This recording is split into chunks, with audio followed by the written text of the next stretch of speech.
ಅವರದ್ದು ದಶಕಗಳ ಸಂಸಾರ. ಆ ದಂಪತಿಗೆ 4 ಮಕ್ಕಳಿದ್ದಾರೆ. ಹಿರಿಮಗಳ ಮದುವೆ ಬಗ್ಗೆ ಯೋಚನೆ ಮಾಡಬೇಕಿದ್ದ ತಾಯಿ ಮತ್ತೊಬ್ಬನ ಜೊತೆ ಜೂಟ್ ಆಗಿದ್ದಾಳೆ. ಅದರಲ್ಲೂ ಇಸ್ಲಾಂ ಧರ್ಮಕ್ಕೆ ಮತಾಂತರ ಆಗಿದ್ದು ಲವ್ ಜಿಹಾದ್ನ ಆರೋಪ ಕೇಳಿ ಬಂದಿದೆ. ಇದು ಗದಗ್ನ ಜೇನಿನಗೂಡಿನಂತಹ ಸಂಸಾರ.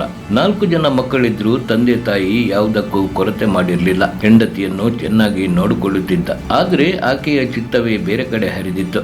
4 ಮಕ್ಕಳ ತಾಯಿಯಾಗಿದ್ದ ಈಕೆ ಮುಸ್ಲಿಂ ಯುವಕನ ಹಿಂದೆ ಹೋಗಿದ್ದಾಳೆ. ಆತನನ್ನೇ ಮದುವೆಯಾಗಿ ಇಸ್ಲಾಂಗೆ ಮತಾಂತರ ಆಗಿದ್ದಾಳೆ. ಇದೇ ಪ್ರಕರಣದ ಹಿಂದೆ ಲವ್ ಜಿಹಾದ್ನ ಆರೋಪ ಕೇಳಿ ಬಂದಿದೆ. ನನ್ನ ಪತ್ನಿ ನನಗೆ ಬೇಕು ಎಂದು ಗಂಡ ಕಣ್ಣೀರು ಹಾಕುತ್ತಿದ್ದಾನೆ. 3 ಅನಾಥ ಸಹೋದರಿಯರು ಸಾಮೂಹಿಕವಾಗಿ ಆತ್ಮಹತ್ಯೆಗೆ ಶರಣಾಗಿರುವ ದಾರುಣ ಘಟನೆ ತುಮಕೂರು ಜಿಲ್ಲೆ ಚಿಕ್ಕನಾಯಕನಹಳ್ಳಿ ತಾಲೂಕಿನ ಬರಕನಹಾಲ್ ತಾಂಡಾದಲ್ಲಿ ನಡೆದಿದೆ.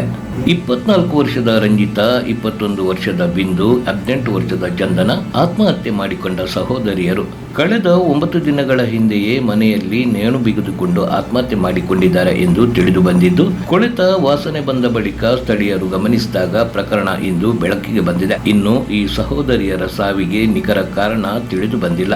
ಘಟನಾ ಸ್ಥಳಕ್ಕೆ ASP Siddharth Goyal, CPI Nirmala, PSI Murthy ಭೇಟಿ ನೀಡಿ ಪರಿಶೀಲನೆ ನಡೆಸಿದ್ದಾರೆ. ಹೆಂಡತಿ ಕಾಣುತ್ತಿಲ್ಲವೆಂದು ಗಂಡ, ಪತಿ ಕಾಣುತ್ತಿಲ್ಲವೆಂದು ಪತ್ನಿ. ಜ್ಞಾನಭಾರತಿ ಪೊಲೀಸ್ ಠಾಣೆಯಲ್ಲಿ ಪ್ರತ್ಯೇಕ ದೂರು ದಾಖಲಿಸಿದ್ದಾರೆ. ಜ್ಞಾನಭಾರತಿ ಪೊಲೀಸ್ ಠಾಣೆಯ ವ್ಯಾಪ್ತಿಯ ಮಾರುತಿ ನಗರದ ಕಟ್ಟಡವೊಂದರಲ್ಲಿ 2 ಕುಟುಂಬ ವಾಸವಿದ್ದವು. 12 ವರ್ಷಗಳ ಹಿಂದೆ ವಿವಾಹವಾಗಿದ್ದ ನವೀದ್ ಮತ್ತು ಝೀನತ್ ದಂಪತಿ ಕೆಳಮಹಡಿಯಲ್ಲಿ ವಾಸವಾಗಿದ್ದರು. 8 ವರ್ಷದ ಹಿಂದೆ ವಿವಾಹವಾಗಿದ್ದ ಮುಬಾರಕ್ ಮತ್ತು ಶಾಜಿಯಾ ದಂಪತಿ 2ನೇ ಮಹಡಿಯಲ್ಲಿ ವಾಸವಾಗಿದ್ದರು. ಹೀಗೆ ವಾಸವಿದ್ದ ಕುಟುಂಬಗಳ ನಡುವೆ ಅಕ್ರಮ ಸಂಬಂಧದ ಆರೋಪ ಕೇಳಿಬಂದಿದೆ. ಮುಬಾರಕ್ ಪತ್ನಿ ಶಾಜಿಯಾ ಝೀನತ್ ಪತಿ ನವೀದ್ ಜೊತೆ ಸಂಬಂಧ ಹೊಂದಿದ್ದಾರೆಂದು ಆರೋಪವಿದೆ. ಈ ಹಿನ್ನೆಲೆ ಡಿಸೆಂಬರ್ 9, 2022ರಂದು ಶಾಜಿಯಾ ಮತ್ತು ನವೀದ್ ಇಬ್ಬರು ಮನೆಯಿಂದ ಹೊರಹೋದವರು ವಾಪಸ್ ಬರಲೇ ಇಲ್ಲ, ಪರಾರಿಯಾಗಿದ್ದಾರೆ ಎಂಬ ಆರೋಪ ಕೇಳಿ ಬಂದಿದ್ದು, ಇಬ್ಬರು ಒಟ್ಟಿಗೆ ಹೋಗಿದ್ದಾರೆಂದು ಝೀನತ್ ಮತ್ತು ಮುಬಾರಕ್ ಆರೋಪಿಸುತ್ತಿದ್ದಾರೆ.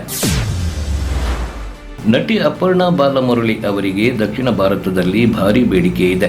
ಸೂರ್ಯ ಜೊತೆ ಸೂರರೈ ಪೋಟ್ರು ಸಿನಿಮಾದಲ್ಲಿ ನಟಿಸಿದ ಬಳಿಕ ಅವರ ಖ್ಯಾತಿ ಹೆಚ್ಚಿತ್ತು. ಈಗ ಅವರು ನಟಿಸಿರುವ ಮಲಯಾಳಂ ಸಿನಿಮಾ ಥಂಕಂ ಬಿಡುಗಡೆಗೆ ಸಿದ್ಧವಾಗಿದೆ.